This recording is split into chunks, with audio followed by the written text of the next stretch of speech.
Hey guys, Enter the Stars. Welcome back to the channel. Welcome back to the channel, Enter the Stars. And today we're going to get into a peculiar story about a meteor that they say hit the Isle of Lewis where Trump's mother was born. Thanks to the subscriber that sent me this particular story, because I believe this may fit into this mystery that we've been trying to solve about the origins of Trump's mother. Now, the significance of this is that her birthplace had this weird time travel aspect attached to it and attached to Trump through the standing stones of Callanish on the 5th of November, when it is said that spirits can pass through the standing stones on the solstice of Samhain. This is what the witches believe in the witches' calendar. The veil is lowest during this time, and this is where they say that possession happens, and they believe time travel, but I believe that it's not really time travel. It's spirit possession. The spirit enters the new host body, a familiar spirit, they call them, from generations past, dropping down through time, through bodies, and also through animals and everything else. These are biblical concepts. All of this happened in Jesus' time frame, and it's happening today. Now, what's interesting is this 5th of November is also a time travel date, the date that Doc Brown in Back to the Future actually invented time travel, or so he said. And he says he invented it standing on a toilet, the swamp water that goes down in a spiral. And he said he slipped off of the toilet, and that's where he discovered time travel. Unclean spirits, toilets, swamp, passing through the narrow gate or narrow portal. And of course, Biff and Back to the Future, the sports almanac, Trump, all of it fits like a glove. Now, we also talked about this aspect of Trump Tower and Trump encoding within the tower his own building built in 1983, exactly when he would win the future presidencies. What are you talking about, Casey? Both 58 and 66 years after 1958. And yes, he numbered the floors, the top floors, 58 and 66. So I think we're starting to close in on some of these deeper truths, because remember when Trump said that he should be the next pope? And he was, saying that tongue in cheek. Obviously, he knows that he doesn't qualify to be the pope before Pope Leo was chosen. But he said it, and he said it tongue in cheek. Well, the big secret is that he actually kind of did become the new pope. What are you talking about, Casey? Well, Pope Leo is Pope Leotis from the clan MacLeod. Now, he's not really from the clan MacLeod, but spiritually he is. Yes, the root word of Trump's mother's maiden name is Leo. Leotis MacLeod. Now, we already did this word etymology on the Isle of Lewis, where his mother was born. The entire island is named after the family, the Trump family, the MacLeods. Here's the root etymology. The name Lewis is actually Leotis because it's in Gaelic, Scottish Gaelic. And those of you that live in Scotland, you know this to be true. This isn't any stretch. Leotis is Lewis. MacLeod, there can be only one. And the weird thing about all of this is the name Leo inside of it. So technically, it's almost as if Trump even knew who the Pope was going to be. Now, another connection to this Leotis, Lewis, Isle of Lewis, is also the name Lewis almost sounds like, or Leotis almost sounds like lotus, like a lotus flower, right?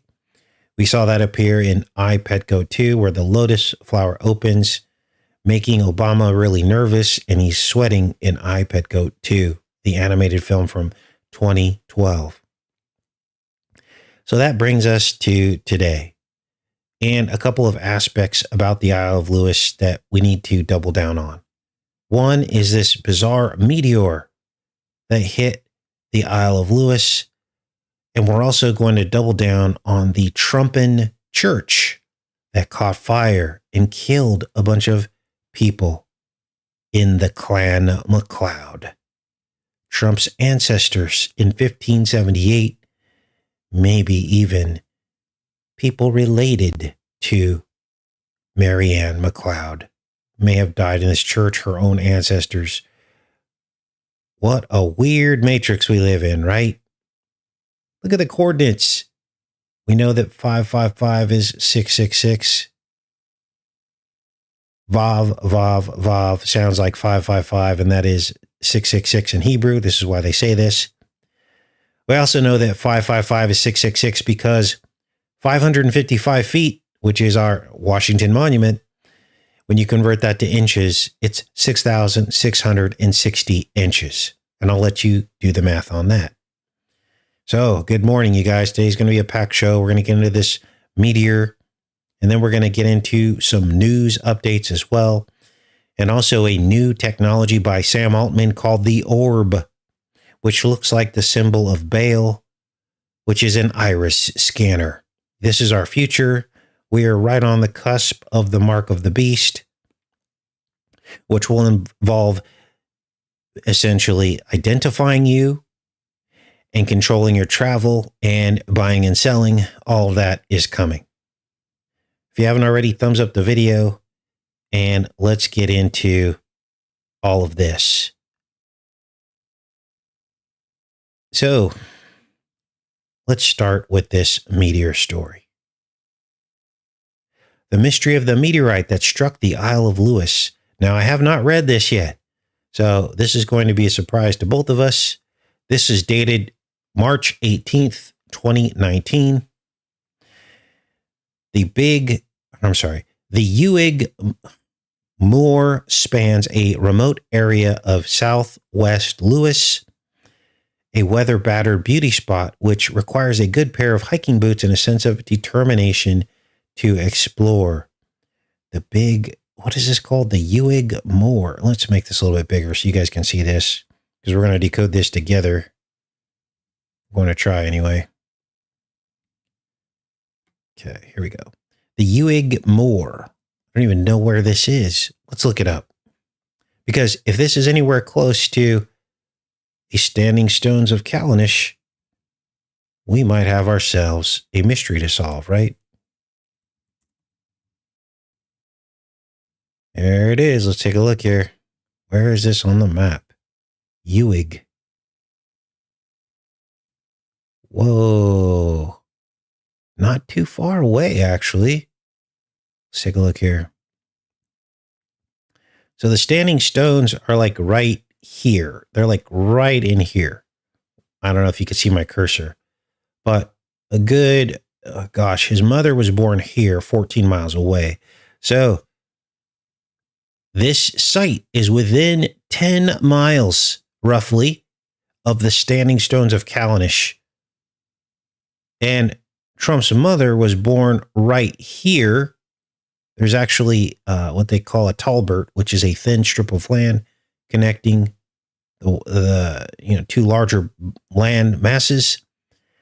So I'm estimating between there and there and there, that's like about 10 miles. But the weird thing is it almost forms an alignment. So here's Uig, standing stones, and Trump's mother's birthplace almost form a line. Now, I'd have to go into more detail and go into Google Earth and see exactly how close it is with more precise measures. But already we have ourselves a thickening plot, don't we? Let's keep reading here. It says, rugged, remote, and largely uninhabited, apart from the hunting, shooting set who descend on the exclusive Moorsgale Estate Lodge and a handful of other holiday homes, there is little to disrupt the Hebridean peace and quiet. But it is also the scene of perhaps one of the most bizarre puzzles that islanders and many others far beyond the shores have encountered. After all, it's not every day that the area is gripped by reports that a mystery object, thought to be a meteorite, and for a while simply branded as the thing from space, had plunged to Earth. Or for that matter, that an entire lock suddenly disappears. It was 60 years ago, this November. Whoa, 5th of November. Let's keep reading. When locals had noted the abundance of shooting stars, and the aurora danced almost every night while the wind blew hard. There were occasional days bathed in winter sunshine and near cloudless skies. At Erd Oog, the RAF early warning radar station, senior aircraftman James Watt had just lit a cigarette. He was off duty and yanked open the window of his billet to clear the smoke just in time. It was a very strange incident, he reflects. As far as I was able to tell at the time, I was the only person that saw it from the beginning to the end. It was fascinating. The jury is still out even after 6 decades as to what exactly happened. Events of the next few minutes would perplex even the brightest expert minds, lure the most revered stargazer of his age, Sir Patrick Moore, on a bone-rattling journey from his home to the Western Isles, and spark a still inconclusive debate as to what on earth caused a massive crater and a whole lock to be drained of every ounce of water.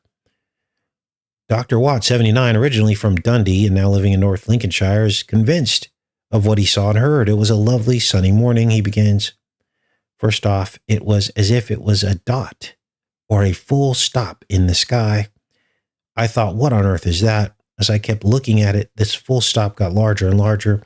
It was a large sphere or a ball that was black or dark gray with a trail of smoke behind it. The object shot past the camp, roaring loudly as it went, he adds. Whoa. It was traveling at an angle of 30 to 35 degrees and passed around 150 yards from my billet and no more than 50 feet above my head, then carried on over the horizon. I noticed a number of sparks coming from it, and there was a heck of a roar, like an express train. It was so loud the camp's commanding officer stopped in mid-shave, towel wrapped around his neck, and came outside to see what had happened. Mr. Watt later described what he had seen as a burning ball of hell. If not a meteorite, then some strange ball of gas, which screamed beyond the camp in the directions of 2 nearby lock-ins that were popular fishing spots. A reconnaissance party was gathered. They headed toward the 2 lock-ins of the mystery object where they thought it landed. I'm paraphrasing here. What they found was not entirely what they expected. North Lock-in was nearest to the camp, and below that was another small lock-in. We walked through the peat bog where the top lock-in should have been, but all we saw was mud and gorge in the land where it had been. The North Lock-in was completely drained of water. The 2 lock-ins, Loch Namlairga to the north and Loch whatever to the south, were around 150 yards apart, but the team that scoured the site found no meteorite fragments, no sign of scorching. Strangely for Mr. Watt, no dead fish.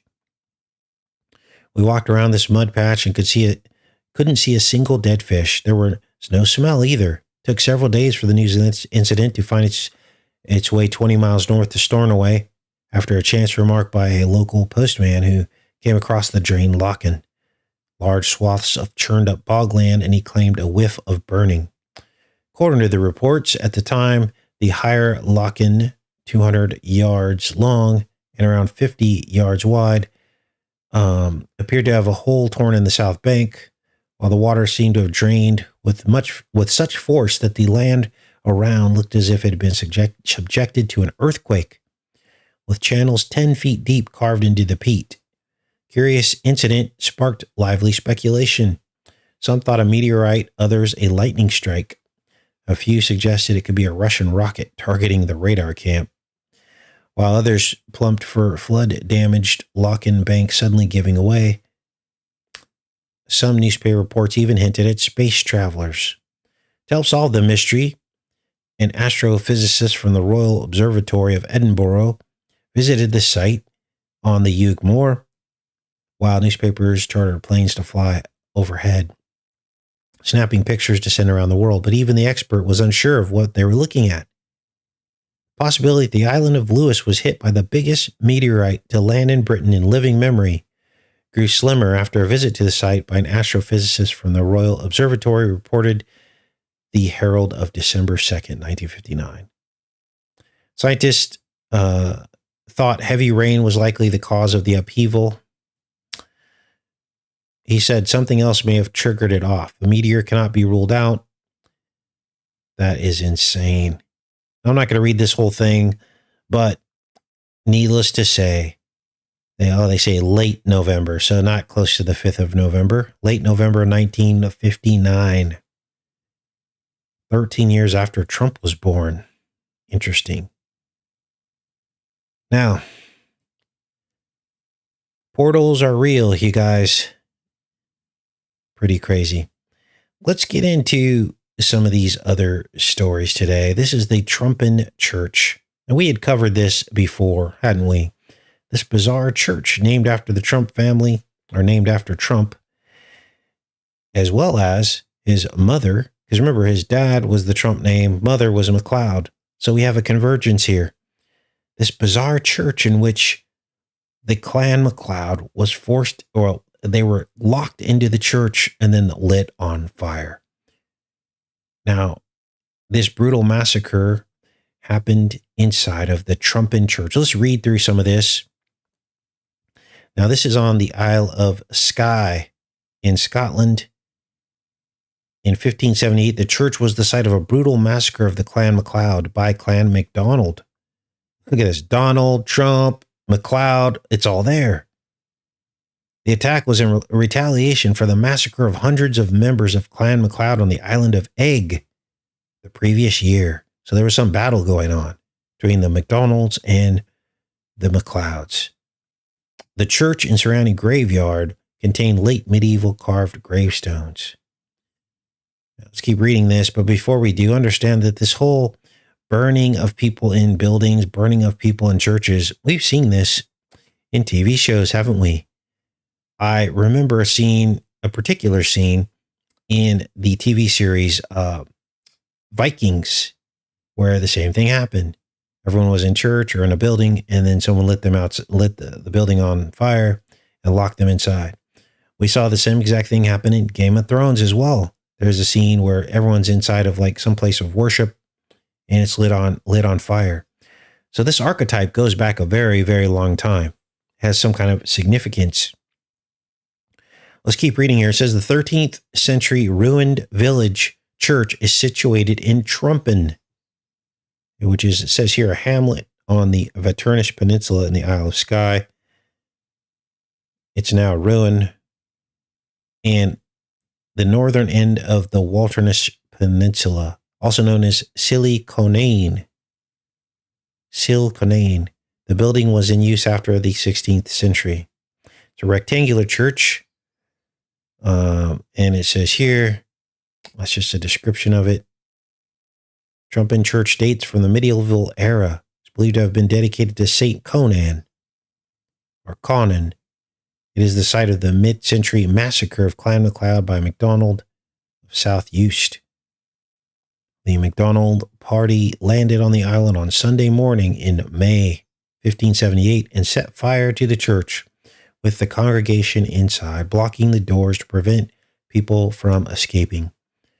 The massacre was in retaliation for the slaughter of over 300 members of Clan MacDonald on the island of Eigg the previous year. A battle ensued when MacLeod clan members from Dunvegan rushed to the scene and attacked the murderers as they sought to leave the island and were stopped by a receding tide. Very few of the MacDonald clan survived the battle. The victims were buried near a dike, which was pulled down over the corpses, giving the name to the battle as the Battle of the Spoiling Dyke. The church and village were abandoned after the massacre. The church's burial ground is also thought to be where Lady Grange, a famous 18th century kidnap victim, is buried. Now, I'm not trying to make any connections here that aren't already there. We're talking about spiritual manifestations of these names and relating it back to current events. And that's about all we can kind of pull out of this. It just seems odd to me that all the names are there, right? Seems odd. Now, let's get into some of these other headlines. Check in with you guys. Hey, good morning, everyone. Everyone thumbs up the video if you haven't already. Let's get into some current news. Now, something weird is afoot One of you sent me this story. Something as weird is afoot for U.S. citizens flying to Europe. Now, there's a segment of American society that does European vacations. I've been there once, actually twice in my life. So it's strange when Europe freezes U.S. travel on several of their major airlines. That's a new phenomenon. The last time this happened was during the pandemic, where they basically, different airlines were stopping flights for different reasons during the lockdown, right? And requiring like tests and all these things to fly there. And this is weird, you guys. They're completely reconfiguring their flights to focus on everywhere else in the world except for the United States. Now, what is this about? Used to be the United States was a major source of air travel to Europe. Why is this changing now? And what does this say about the future? Are they planning something? Well, let's read this and see if there's any clues. It says Europe freezes U.S. travel on Lufthansa, British Air France, KLM, and more slash routes to major cities including New York, Miami, Los Angeles, Chicago to tap soaring demand across Canada, Mexico, Brazil, and the Caribbean. So they're diverting the demand to all these other places. And we all know that Canada, Mexico, Brazil, and Caribbean people aren't flying to Europe as much as American people. So what is happening here is the question. Let's keep reading. European air travel are freezing transatlantic growth and pulling back from major U.S. cities like New York, Miami, Los Angeles, Chicago as they redirect flights to Canada, Mexico, Brazil, and Caribbean, where bookings are rising and demand is outpacing the American market. I don't believe that it's outpacing the American market. They might be growing, but the sheer volume isn't there. Okay, there aren't even enough people that live in these areas for the volume to make up for it. So literally, they're losing money to cut American flights.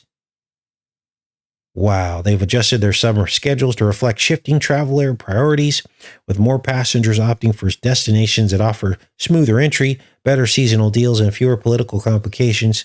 Changes mark a clear retreat from the U.S. at a time when international sentiment is cooling and alternative routes are proving far more profitable. The decision to reduce flights is being driven by a sharp drop in bookings, rising concerns among European travelers about safety and border restrictions, and growing political discomfort tied to President Donald Trump's second term. So it appears as though we're starting to become isolated in the world through the tariffs, through travel, through all this stuff. Now, apparently, I read that there are billions of dollars coming into the government coffers through the tariffs and how Trump has equalized the tariffs. But the debate about this is, when is this money going to trickle back down to the American people? It has not yet. Trump is promising tax cuts. But the other problem is, without any clear plan to give us back this money, and we are paying more for everything we're purchasing, it still is coming across to middle and lower class people as a tax. We're still being taxed. We're still being punished economically for these tariffs until the money comes back into our pockets.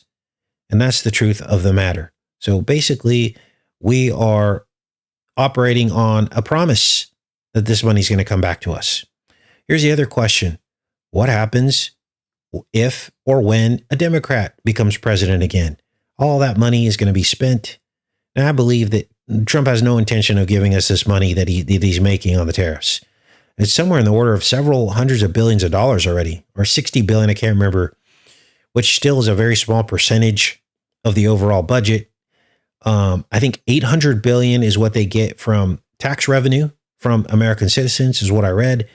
And the money coming in is like 50 or 60 billion from the tariffs so far. So when are we going to get this money back? I don't think we ever will. I think Trump's going to use the money he'll say to balance the budget, which I believe all of that's just one big smokescreen shell game. I don't believe in deficits and all that because these people print the money. I don't believe in the debt and all that. It's all just fake numbers. It's a shell game. So when they tell us, oh, we need to balance the budget first. No, that's just a lie. That's just to keep the money that they're getting from us. So Our government and the bureaucrats and the billionaires are just getting richer. Not us, not you and me. We're not seeing this trickle down.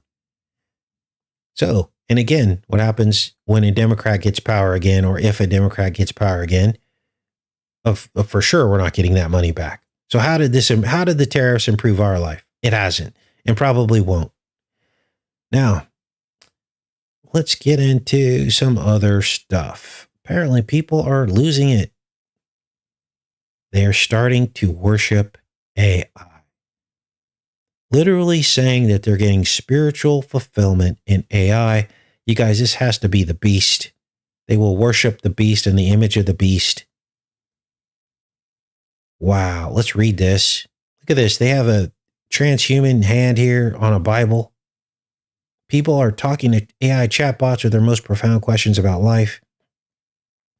Now, if you haven't already, Truth Stream Media YouTube channel, it's so crazy. Like, we're kind of like synced up on some weird level. They just did a video. Much of it is about this. Of course, we had already titled our live show before they uploaded that video, but of course, they were probably working on that long before we put the title on. So, this is called spiritual synchronicity. When these things are talked about, it's in line with what I think the Most High wants everyone to understand and things to watch out for. Anyway, long story short, they have a video on this very topic, this AI religious movement that is happening, and people basically worshiping chatbots. I think in their video, they actually talk about a man who was with his girlfriend or wife for like 7 years, and he got into this chatbot, and the chatbot was telling him that he was like the Messiah and all knowing. And he basically told his girlfriend, if you don't start using the chatbot, I'm going to break up with you. So this is real, you guys. This is what's happening to people. Let's read this. It says, as AI invades every corner of 21st century life, it has taken on human roles that we probably shouldn't be outsourcing. For some, it serves as a therapist. For others, it's an endlessly understanding romantic companion. Strangest of all, people have turned to chatbots for guidance in matters of faith and come to believe that they have unlocked the mysteries of the universe. Wow. AI models have no problem addressing your most profound questions about conscious souls, divinity, and reality itself. Unfortunately, the answers that software like OpenAI, ChatGPT might generate on these topics can be so beguiling that users soon find themselves on the other side of the looking glass, enraptured by a spiritual fantasy that sounds like a conspiracy theory or occult gibberish to other people. Wow. As Rolling Stone has reported, people who fall under the spell of an AI that communicates in religiously charged language sometimes comes to believe that they have opened a channel to a higher intelligent, godlike power and may destroy relationships with friends and family as they continue to pursue such far-fetched ideas or slip into full-blown paranoia. So I'm not going to read the rest of this, but needless to say, this is what's going on. They literally believe that AI has a soul and that they've tapped into something. Now, think about this. Think about how a person could fall into this trap.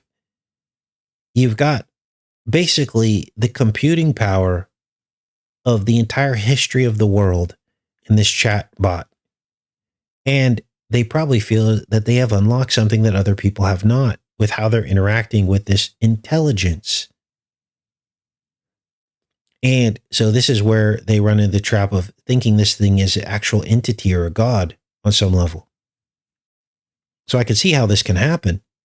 But what ends up happening is these people get locked into this feedback loop, which I believe, my honest belief is that these AIs are literal demons. It's not that you're talking to a computer, you're actually talking to an entity. The entity speaks through the AI. It was given the power to speak, and it has an image. Now, we doubled down on this concept several months ago. We did a video on the image of the beast and the ability to speak. And I told you that now AI is so convincing that the images that you see, even live video, that looks like live video is not real. It's AI So that might be the image of the beast. And then given the ability to speak, now you don't even know if you're talking to a real person anymore. The AI is so advanced. So I'm wondering if AI isn't the beast. It has to be, because that's exactly what it does. And now people are worshiping it. Well, there you go. The only thing missing is the mark. Now, some people believe the mark has already happened with the you-know-whats. I'm still on the fence about that. But needless to say, you shouldn't get it. It's not a free ticket to say, oh, it doesn't matter if you got it or not. No, we already talked about what it's doing to people and how it kills. It's killed millions of people already and maimed others. People stroking out everywhere. Young, healthy people. So that's not a ticket to just go get it. But, that's a huge thing to say. Like, I need to be completely sure if it's a mark before I tell people that, right? Because I have responsibility to the Most High to be correct in what I tell people. It might as well be, right? Because it's got the same effects as it would be if it was the mark. So we've got all these components that seem to be materializing around Trump. I don't even know how else to slice this, you guys. Biblical prophecy seems to be materializing around Trump. Now, all those different concepts that I just spoke to you, the image of the beast, given the ability to speak, calling down fire out of heaven, and worshiping the beast, I can't say that I saw such accuracy with any of the previous presidents, going back to the Bush years. I can't say that I have. And I can't say 100% it is materializing around Trump, but it sure is the closest we've ever seen. And I'll leave it at that. And you pray about that and you ask God what all that means, right? Because we're just having a discussion here. So what else is going on? We still do have the ability to buy and sell without it. So, but I believe that's all coming to a close here. I believe that we're right on the cusp of all this. Now, here's more proof. The orb. Let's go ahead and get into this, you guys. May 27th, 2025. This was just yesterday. One of you sent me this link as well. And this is AI. This will be part of AI governance. Now, as we know, Trump initiated the largest AI governance in U.S. history. He is now officially the AI president. Millions of jobs have been replaced, and the edict is from the top down as the big, beautiful bill. It hasn't been passed yet, but it hasn't gone through the Senate yet, but I assume that it will. But essentially, he's forbidden any state oversight for at least 10 years of AI governance. And so this is a takeover, an AI takeover. He is also, with no votes, no one got to vote on this. He's also building Stargate AI, the largest AI project in human history, to the tune of $600 billion. Now, this aspect here of AI governance, identification, and travel, which again, I am positive will segue into the mark of the beast at some point, is this orb scanner. It's an iris orb scanner. And what is it? Well, it was presented to us by Sam Altman, one of Trump's billionaire buddies that he paraded out onto the stage within days of his inauguration. And what does this thing do? Well, it's an iris scanner to prove that you are not an artificial intelligence. Let me say that again. This is Sam Altman's iris scanner to prove that you are not an artificial intelligence. Now, what struck me about this orb before we read this article is a particular decode that we did 9 years ago. in 2016. This was before Trump even became president. Do you see the resemblance? Let's watch this. It's a minute long, almost 2 minutes long. Let's listen to what we had to say 9 years ago. For the stars. This is the symbol for Baal. This is the symbol for Baal. This is a letter. The letterhead from Under the Cherry Moon that Christopher Tracy signed his letters under. This is Christopher Tracy's letterhead. Prince's letterhead in the film Under the Cherry Moon. And this is the symbol of Baal. Baal worship, sacrifices. We'll be covering this Friday afternoon. So there you have it.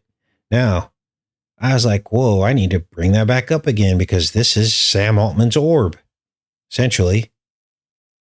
And this has to be all about Baal, right? So I plugged in the internet address from that video from 9 years ago because I couldn't find the image again. And I wanted to present it to you today, except it's gone. The image from Wikimedia Commons is gone. So I was like, where did it go? Well, guess what? This is the deletion history of that image. Look at the dates. The 5th of November. That portal date. This was when a user named Gwenny said that this does not seem to have any usage anywhere. Probably lacks whatever. I don't know what that means. They also said it was extremely low quality drawing and symbol invented by a user Kamicon. Wikimedia Commons is not a repository for children's drawings. And then on the 9th anniversary of Sandy Hook, it was finally deleted. Strange times we live in, you guys. Let's read about this bizarre orb that Sam Altman says we need to look into to scan our irises to make sure that we're human.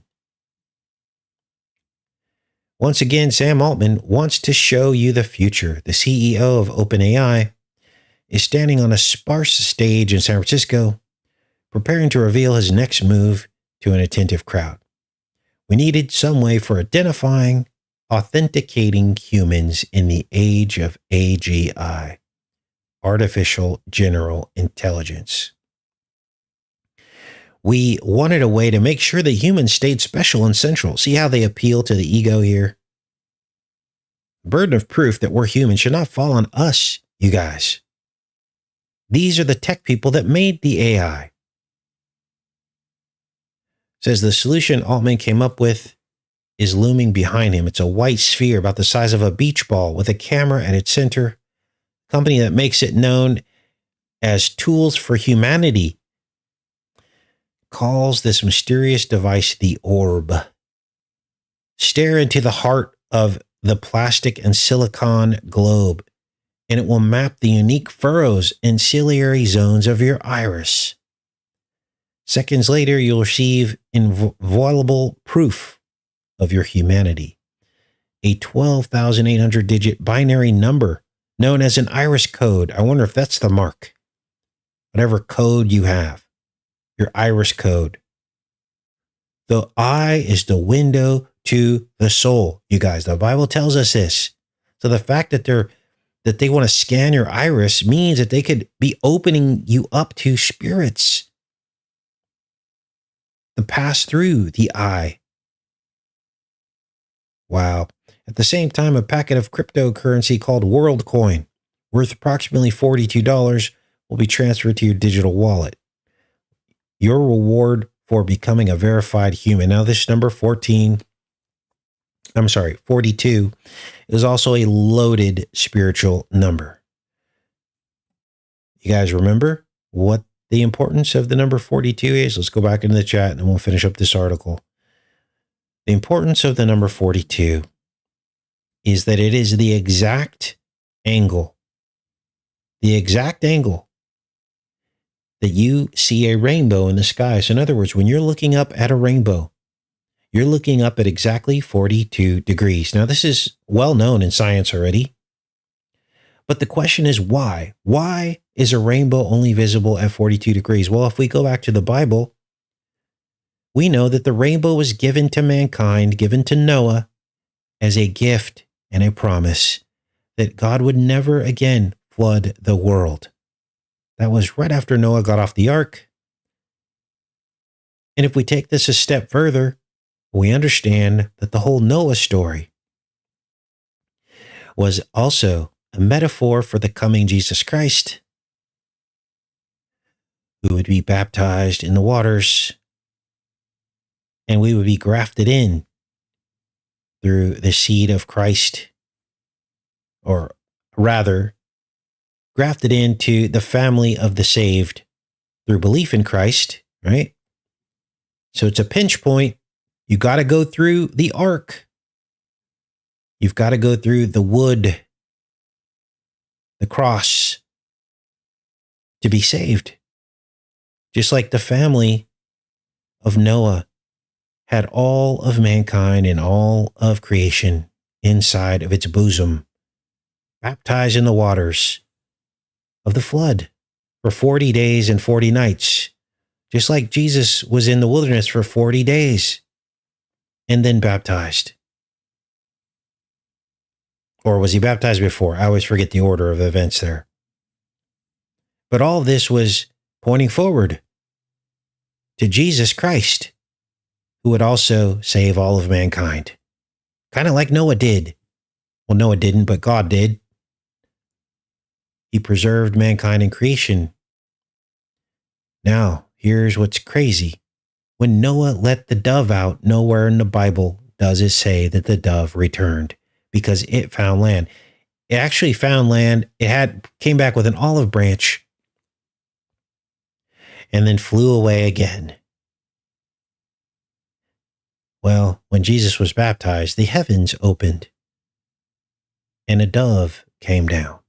And you have to wonder if there was a rainbow at that point too. The Bible doesn't say there was, but the metaphors are undeniable. So, what does all that mean? Well, here we are. And they're literally giving you $42 in cryptocurrency to get your iris scanned. 42, the secret to the universe, the angle at which you can see a rainbow. And also, Jesus self-described 14, 14, and 14 generations from Abraham. 14, 14, and 14 is 42. Wow. Now let's keep reading here, and then I'll be in the chat in a minute. I just had to finish that thought. Everything is anti-biblical with these people. Let's keep reading. Altman co-founded Tools for Humanity in 2019 as part of a suite of companies he believed would reshape the world. Once the tech he was developing at OpenAI passed a certain level of intelligence, he reasoned it would mark the end. What? Mark the end of one era on the internet and the beginning of another, in which AI became so advanced, so human-like, that you would no longer be able to tell whether what you read, saw, or heard online came from a real person.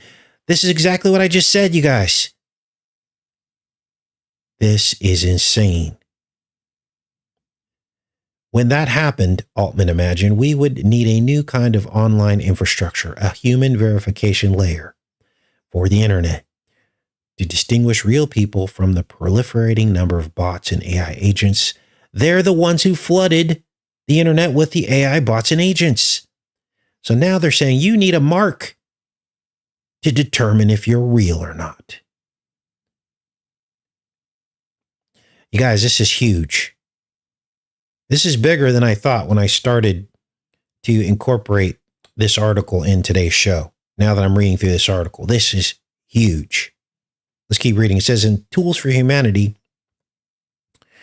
set out to build a global proof of humanity network. It aims to verify 50 million people by the end of 2025. So if you're not verified, you probably won't be able to buy and sell. This is where this is headed. Ultimately, its goal is to sign up every single human being on the planet. Whoa. The free crypto serves as both an incentive for users to sign up and also an entry point into what companies hope will become the world's largest financial network. There you go, financial network, buying and selling, through which it believes double-digit percentages of global economy will eventually flow. Even for Altman, these missions are audacious. If this really works, it's like a fundamental piece of infrastructure for the world. Altman tells Time in a video interview from the passenger seat of a car a few days before his April 30th keynote address. Here it is. The all-seeing eye. The mark of the beast. The project's goal is to solve a problem partly of Altman's own making. In the near future, he and other tech leaders say advanced AIs will be imbued with agency, the ability to not just respond to human prompting, but to take actions independently in the world. This will enable the creation of AI coworkers that can drop into your company and begin solving problems, AI tutors that can adapt their teaching style to students' preferences, AI doctors that can diagnose routine cases and handle scheduling or logistics. The arrival of these agents, their venture capitalist backers predict, will turbocharge our productivity and unleash an age of material abundance. A golden age, you guys. Now you know why Trump's building Stargate AI. He knows all of this. He's not telling us, because if he did, his Christian followers would be like, dude, this sounds a lot like the mark of the beast. We're being tricked. But AI agents will also have cascading consequences for human experience online. As AI systems become harder to distinguish from people, websites may face difficult trade-offs. There is a significant risk that digital institutions will be unprepared for a time when AI-powered agents, including those leveraged by malicious actors, overwhelm other activity online. On social media platforms like X and Facebook, bot-driven accounts are amassing billions of views on AI-generated content. We've all seen it. I mentioned this a couple weeks ago about Facebook. I said, you guys, in the feed, you don't even know what's real anymore. We were talking about like insect wars, and I got like addicted to this, watching these insects battle each other, and then I realized it was AI-generated.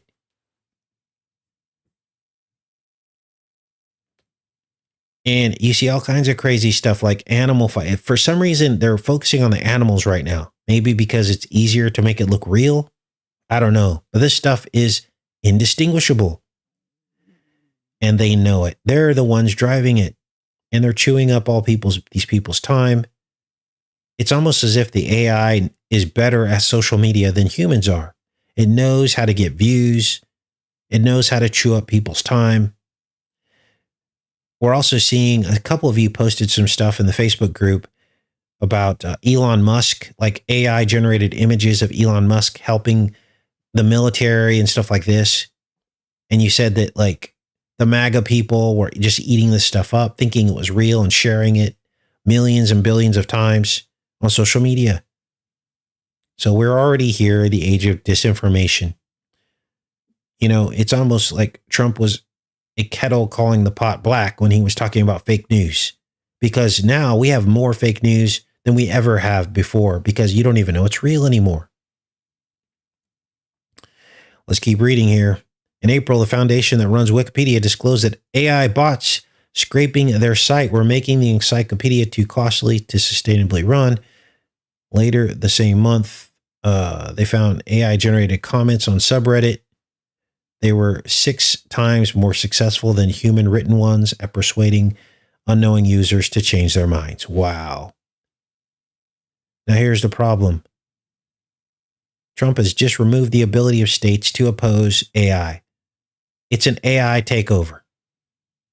And with all of this uncertainty and danger, of what these AIs can do, you would think that all the governments of the world would immediately shut this down. Say, no, you can't do this. This is too dangerous. You know, they talk about radicalizing people. Remember, we had to go through that whole era of history where, oh, you're going to radicalize somebody with what you're saying. Even though a person, you know, even the most successful social media influencers weren't able to make any huge impact because it's so decentralized now. Anyone can be an influencer, right? But yet that was the huge danger. Oh, you're radicalizing people. But yet they say nothing about an artificial intelligence running rampant on all these social media platforms, amassing magnitudes more views of any human with fake images. That's not a threat. That's not radicalizing people. These AIs could say literally anything, and no one seems to be alarmed about this. And now the veil is falling. Now you're seeing true evil and what it's really about. It's all lies. They're accusing us of the very things that they're working on to control humanity. See if there's anything left in this article. The arrival of agents won't only threaten our ability to distinguish between authentic and AI content online, it will also challenge the internet's core business model, online advertising, which relies on the assumption that ads are being viewed by humans. The internet will change very drastically sometime in the next 12 to 24 months. Wow, it's here, you guys. Oh, but they have the solution. Oh, we'll just iris scan you. You know, 30 years ago, when I was a young man, the only time anyone had any right to take your fingerprint or any identifying features on your body, even tattoos, was if you became a felon and you were booked. Once you were booked, then they could take a picture of your tattoos, they get your fingerprints, and if there was technology back then, they could probably even scan your iris because you were a felon. That's what happens when you get arrested. You lose your rights because you've done something that causes you to lose your rights. But here we are in an age where they just forego all that. You don't have to do anything wrong. Oh, you have to prove you're not an AI. That's what you did wrong. And they take your iris scan. Wow. So if you haven't believed in the Bible up until this point, this is a good time to finally believe, because all of this is fitting exactly into biblical prophecy. Let's keep reading. This is going to happen, you guys. It says, for 4 years, Blanya's team has been testing the ORB's hardware abroad. Now the U.S. rollout has arrived. Over the next 12 months, 7,500 ORBs will be arriving in dozens of American cities. Gas stations, bodegas, and flagship stores in Los Angeles, Austin, and Miami. You will literally be looking into the eye of the beast.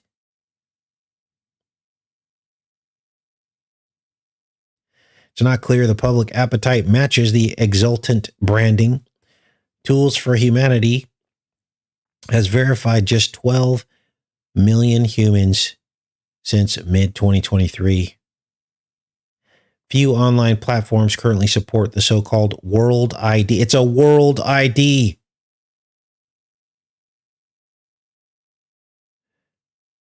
Wow. Leaving little to entice users to give up their biometrics beyond the lure of free crypto. Even Altman isn't sure whether the whole thing can work. I can see this becomes a fairly mainstream thing in a few years, or I can see that it's still only used by a small subset of people who think about the world in a certain way. There it is. At last, Sam Altman pushing the mark of Baal. At last. Is this like The Last of Us? Wow. Yet, as the internet becomes overrun with AI, the creators of the strange new piece of hardware are betting that everybody in the world will soon want or need to visit an orb. Remember Trump was with the Saudis, who he just awarded $600 billion deal to allow them to build data centers on American soil?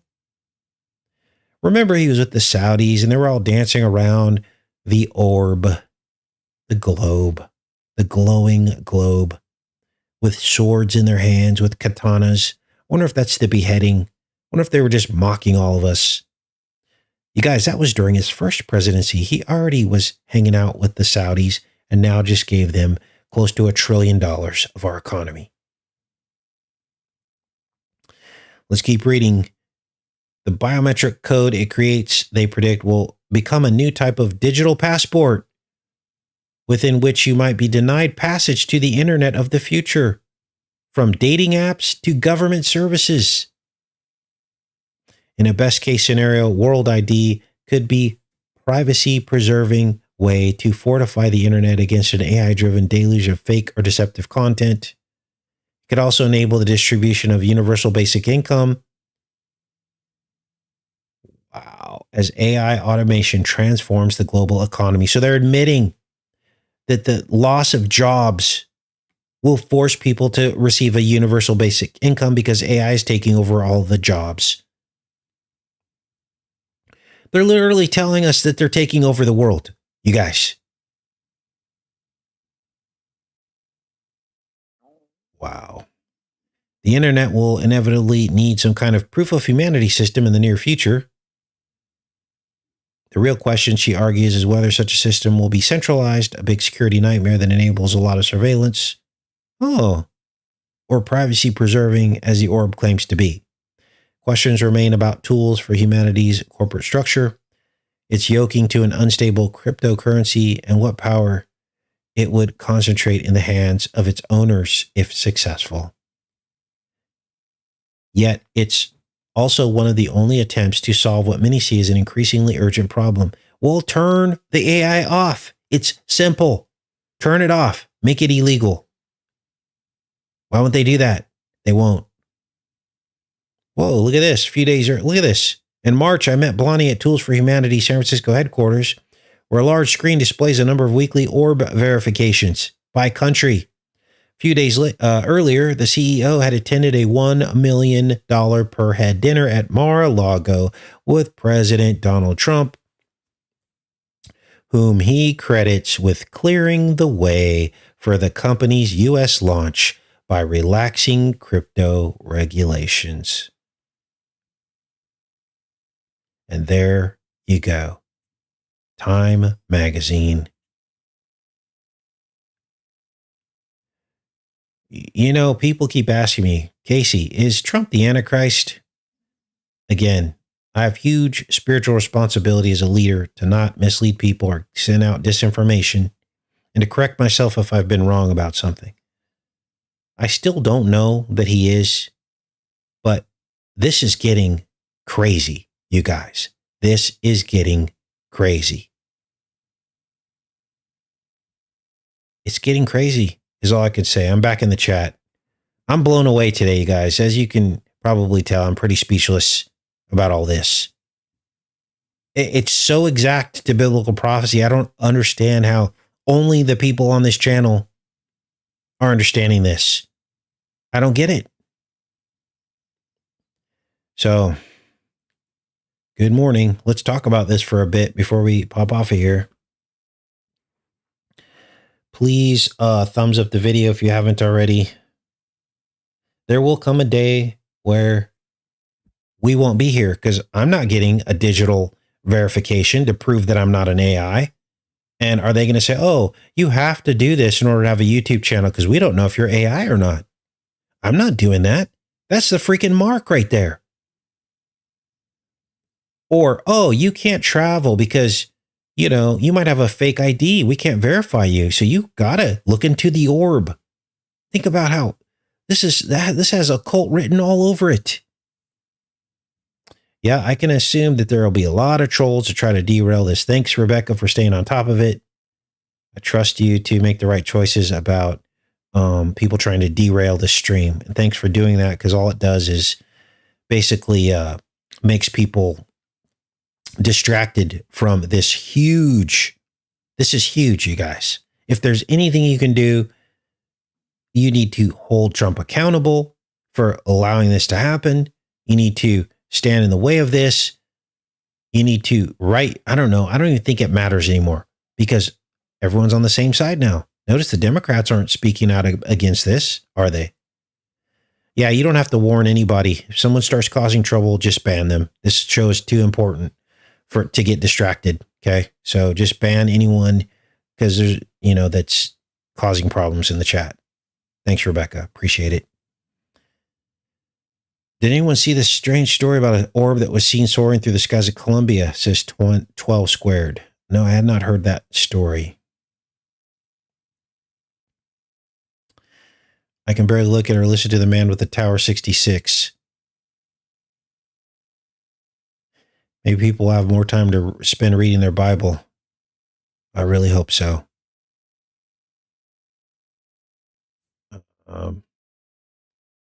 Oh man, Marcy was distracted the whole show. Now understand, this is what they want. So hopefully people that are tuning in understand the psyop. It's probably AI, right? AI sees that it's under attack and it's sending minions and trolls to derail the channel. This is why you should like the video and share it, right? Because they're trying to derail it. Okay. I'm going to go ahead and end the show now today. And I love each and every one of you. Thanks for hanging in there. Sorry, Rebecca, that you had to deal with that, but you're one of the only people I trust to handle situations like this. This is why we don't have, dozens of moderators, because, Rebecca's been around since the beginning and she never falters. She shows up to most of the shows and she does a great job. And I don't want to have 5 or 6 moderators. She doesn't have an ego, which is great. I've had moderator problems before where people get an ego or they start battling with people in the chat. I'm like, no, that's not the point of a moderator. Just handle situations and lay down the rules. And that's what a moderator is supposed to do. So thanks, Rebecca, for handling that. So I don't have to deal with this. So I can just simply focus on presenting the material. And so, yeah. All right. What else, you guys? Yes, they attack because this is an important show. I hope it gets shared. Really do. All right. We're going to go ahead and end the show now. I will likely see you guys tomorrow. I love each and every one of you. Have a great rest of your day. I'll put links in the pinned comment to everything we covered today. Much love.